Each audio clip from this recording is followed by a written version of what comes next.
Only a fraction of the emergency funds the United Nations has requested for victims of Nepal's earthquake have come in, UN officials said on Thursday, as crises around the world put unprecedented demands on international donors.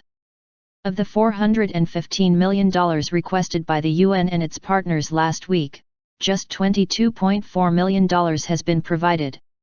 It's a poor response, Orla Fagan, spokeswoman for the United Nations Office for the Coordination of Humanitarian Affairs, told Reuters on Thursday.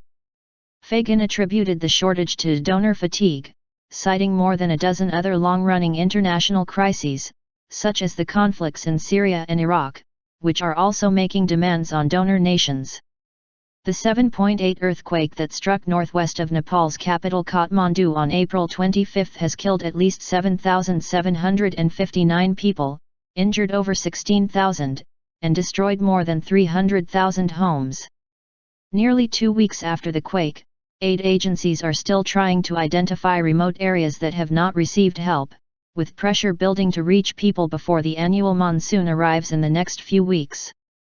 Relief supplies are in short supply around the country, the UN said, despite the logjam of aid that built up last week at the nation's only international airport in Kathmandu. The U.N.'s flash appeal for emergency funds is designed to respond to the first 3 months after the disaster, and includes requests for funding for food, health, and shelter. There are so many other global emergencies on now. There is a lot of demand for the humanitarian dollar, said Rick Brennan, Emergency Director of the World Health Organization. The UN appeal included a request of $75 million for health relief. Globally, donors have been generous with their funding in the large number of humanitarian crises, said Erin Cousin, Executive Director of the United Nations World Food Programme.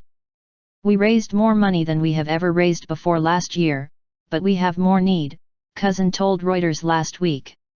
This is truly unprecedented, and the challenge is we don't see an end to it in sight.